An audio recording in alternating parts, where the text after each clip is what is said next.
10 साल से लगातार यहाँ पे MP हैं और 10 बार भी ये मंदिर में नहीं गई होंगी। ये मंदिर जाने वाली सांसद नहीं है, ये लोगों को भड़काने वाली सांसद हैं, क्योंकि सारे वादों पे ये फेल हैं। तो इनके पास सिर्फ मुद्दा है कि यहाँ पे मंदिर बनाएंगे या मस्जिद तोड़वाएंगे या फिर यहाँ भगवा फहराएंगे। अरे किसानों के दिल में भगवा फहरता है। यहाँ पे इतने मंदिर हैं उसमें वृंदावन में कि आज उन्हीं की रख रखाव हो जाए तो ये समझेंगे कि बहुत अच्छा आप काम कर रहे हैं। 150 हिंदू मरे, 150 मुसलमान मरे और हिंदुत्व के मुद्दे को लेकर के चुनाव लड़े, वो ये अपनी मंशा में नाकामयाब हुए हैं और ये इनको अपनी हार बिल्कुल दिखने लगी है। जो योगी आदित्यनाथ जी ने 2-3 मीटिंगें करी अभी मथुरा में, पूरे BDC, पूरे जो प्रधान हैं, जो शिक्षा मित्र हैं और जितने भी छोटे मोटे अधिकारी हैं उन पर दबाव बनाने का काम, आंगनबाड़ी तक दबाव बनाया कि भीड़ लेकर के आइए, लेकिन वो मंच को, अपनी कुर्सियों को भर नहीं पाए।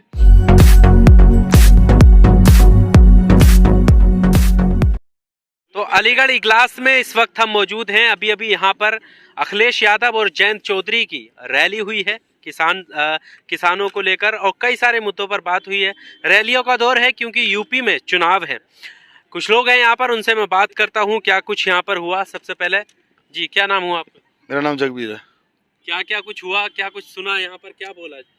आज चौधरी साहब की 120वीं जयंती थी।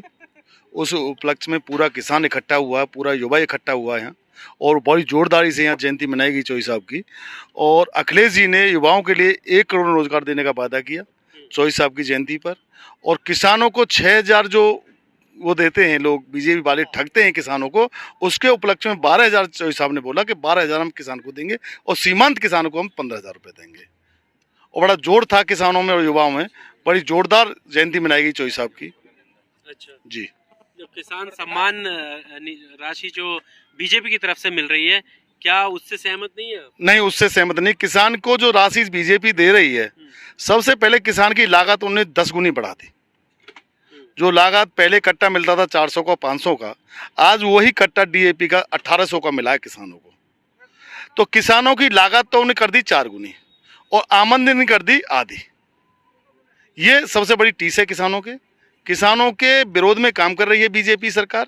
उसी के विरोध में यहाँ सारा किसान इकट्ठा हुआ है। आज चौधरी साहब की रास्ता पे चलना चाहता है। चौधरी साहब की जो आस्था रखता है चौधरी साहब में किसान, आज वही किसान यहाँ इकट्ठा हुआ है। बस सर, यहाँ से कुछ ही दूरी पर है मथुरा और इस चुनाव में मथुरा का जिक्र बहुत हो रहा है।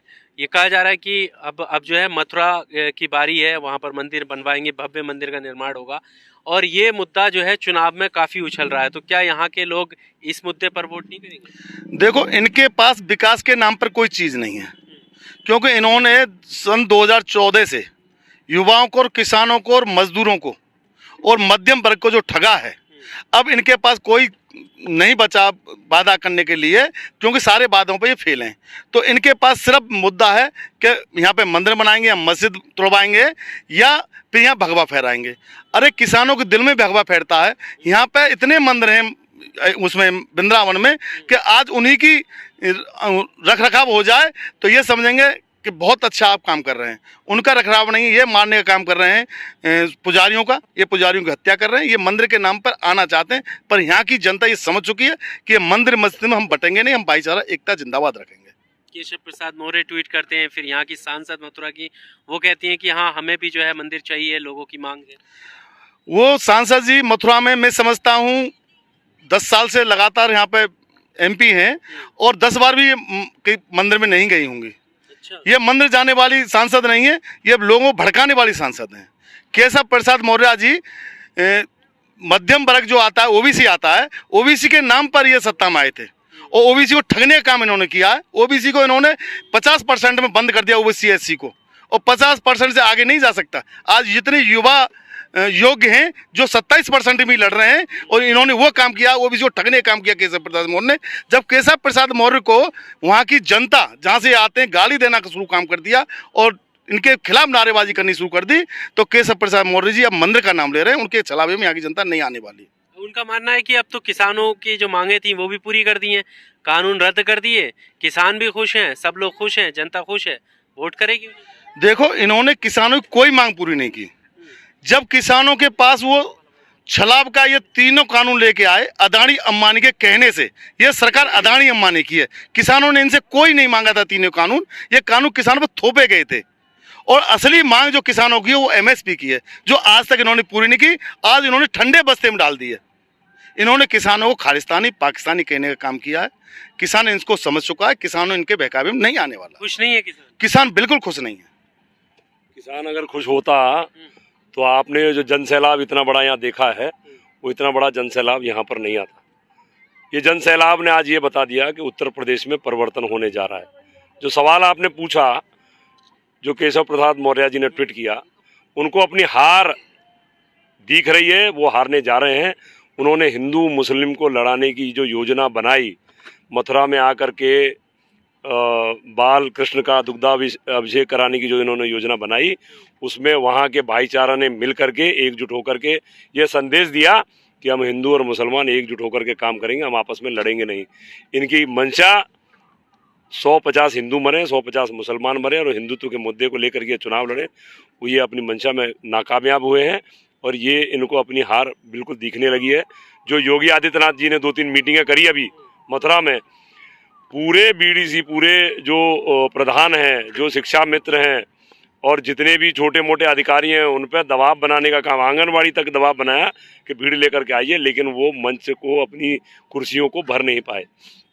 यहाँ आप देख रहे हैं कि जितना बड़ा जितनी बड़ी यह जगह है, उससे 4 गुनी भीड़ तो बाहर घूम रही है और चारों तरफ जाम ही जाम लगा है।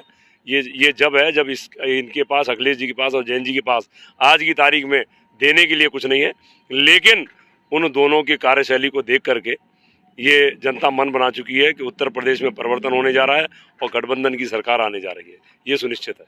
और जिस तरीके से आपने कहा कि वो हिंदू मुस्लिम में इस तरीके से चाहते हैं कि आपस में ये लोग मरें और राजनीति हो, उनका एक नारा ये भी तो है कि सबका साथ, सबका विकास, सबका विश्वास, एक साथ लेकर, एकजुट होकर।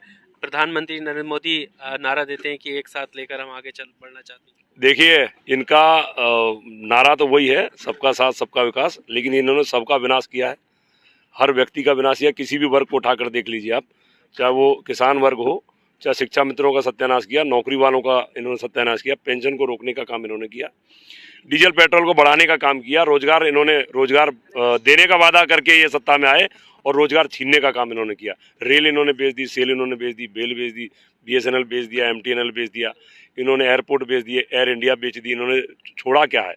और ये कपूतों की सरकार है, ये बेचने का काम कर रही है, इन्होंने कुछ भी देने का काम नहीं किया। आप एक भी वर्ग ऐसा नहीं संतुष्ट है इनसे। अगर संतुष्ट होता कोई व्यक्ति तो यहाँ पे इतना बड़ा जन सैलाब हमने अपने जीवन में नहीं देखा। अखिलेश जी और जैन जी जहाँ पर भी जा रहे हैं, जन सैलाब वहाँ उमड़ रहा है। अभी मेरठ में भी आपने देखा होगा बहुत बड़ी, और अखिलेश जी का जो रैला चल रहा है उसके साथ भी बहुत भीड़ है। तो उत्तर प्रदेश की जनता ने मन बना लिया है, इनकी बातों को समझ गई है। ये विकास पर मुद्दे पर चुनाव नहीं लड़ते हैं, ये हिंदुत्व के मुद्दे पर लड़ते हैं, धर्म के नाम पर राजनीति करते हैं, ये नफरत फैलाने का काम करते हैं। क्या ऐसी गारंटी है कि अब हिंदुत्व के नाम पर चुनाव नहीं होगा? देखिए, जनता ने मन बना लिया है। ये जो पिछले जो चुनाव हुए, ये हिंदुत्व के नाम पे हुए। अब जो आप देख रहे हैं, युवाओं का जो जोश देख रहे थे, आपने पिछली अगर हमारी कोई रैलियां देखी होंगी यहाँ लोकदल की या समाजवादी के गठबंधन की, तो उन रैलियों में बुजुर्ग ज़्यादा दिखाई देते थे और युवा दिखाई नहीं देते थे। जिन युवाओं ने इसको, नरेंद्र मोदी जी को इस देश का प्रधानमंत्री बनाया, वही युवा आज उखाड़ फेंकने का मन ये बना चुके हैं। ये जन सैलाब, ये युवाओं का जोश यहाँ पर बता रहा था। यहाँ के युवाओं के नारे ये बता रहे थे कि अब ये इस सरकार से, केंद्र सरकार से और राज्य सरकार से बिल्कुल ही नाराज हैं, नाखुश हैं और उन्होंने बदलने का मन बना लिया। सर, 2019 में जब रैलियां होती थी और तीनों पार्टियां एकजुट होकर चुनाव लड़ी थी, लोकदल भी, BSP इनके साथ थी और सपा, बहुत सारी भीड़ इनकी रैलियों में आती थी, तो क्या गारंटी है कि ये भीड़ जो है वो वोटों में तब्दील होगी? नहीं, इतनी बड़ी भीड़ कभी नहीं आई। इतना बड़ा जन सैलाब तीनों पार्टियों के गठबंधन में भी नहीं आया, और आते भी थे तो मैं आपको दोबारा कह रहा हूँ, बुजुर्ग आते थे और बुजुर्ग ही चले जाते थे। युवा उस भीड़ में, आप वीडियो निकाल करके देख लीजिए, युवा नहीं थे। युवाओं का जो जुड़ना है, ये नई चीज़ है 2022 के चुनाव में। युवाओं में जोश इसलिए है कि उनको रोजगार के नाम पर ठगा गया है। पेपर लीक हुए, शायद 13 बार पेपर लीक हुए, और ये एक युवा अब सब कह रहे हैं कोई भर्ती तो देखिए उत्तर प्रदेश में, या हर भर्ती को फंसा देंगे केस में। तो ये हर भर्ती को केस में फंसाने का काम कर रहे हैं। ये भर्ती के नाम पे बहुत बड़ा घोटाला इन्होंने किया। 1 करोड़ भर्ती निकालते हैं, भर्ती तो होती है थोड़ी सी, 1 करोड़ 1.5 करोड़ 2 करोड़ फॉर्म भरते हैं, 1500 करोड़ रुपए ये भर्ती के नाम पे इकट्ठा करते हैं। उस भर्ती के पेपर को या तो लीक कर देते हैं या उसको कोर्ट के माध्यम से कहीं ना कहीं उसको केस को फंसा देते हैं और वो 1500 करोड़ रुपए उसको खा जाते हैं। थोड़े दिन बाद वो भर्ती नहीं आती है, दोबारा दूसरी भर्ती आती है, दोबारा दूसरी भर्ती को लाते हैं और दोबारा से पैसा इकट्ठा करते हैं, दोबारा से पैसा इकट्ठा करके फिर उसको पेपर लीक कर देते हैं। और पेपर लीक करने वाली ये पार्टी है और ये बलात्कारियों का साथ देने वाली पार्टी है। यहाँ हाथरस में आपने कांड सुना होगा, बलात्कार हुआ एक छोटी सी बच्ची के साथ में और ये पार्टी उस बलात्कारियों के साथ खड़ी हो गई। जयंत चौधरी पे इन्होंने लाठी चार्ज करके जयंत चौधरी को जान से मारने की नीयत से प्रहार किया और मारने की कोशिश की। ये अपने मंसूबों में कामयाब नहीं हुए।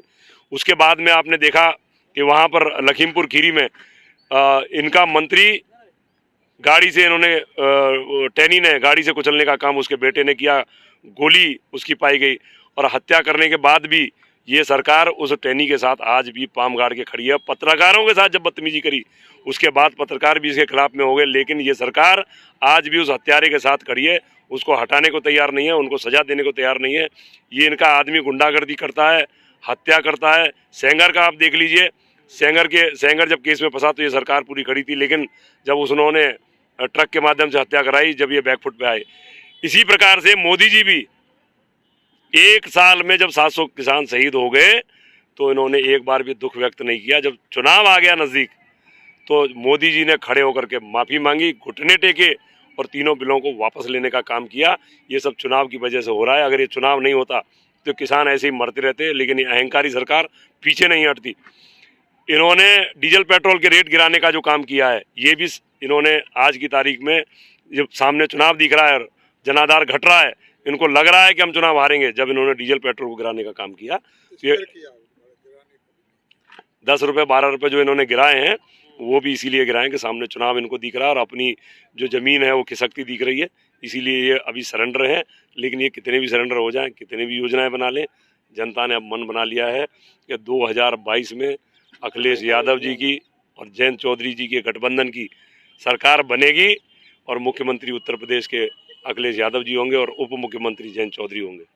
अच्छा, कांग्रेस भी अपने जो पांव पसारने की कोशिश कर रही है। प्रियंका गांधी यूपी में काफी मेहनत कर रही हैं, बेटी हूँ, लड़की हूँ, लड़ सकती हूँ, इस तरह के नारे दिए, तो क्या लगता है कि कुछ वजूद है?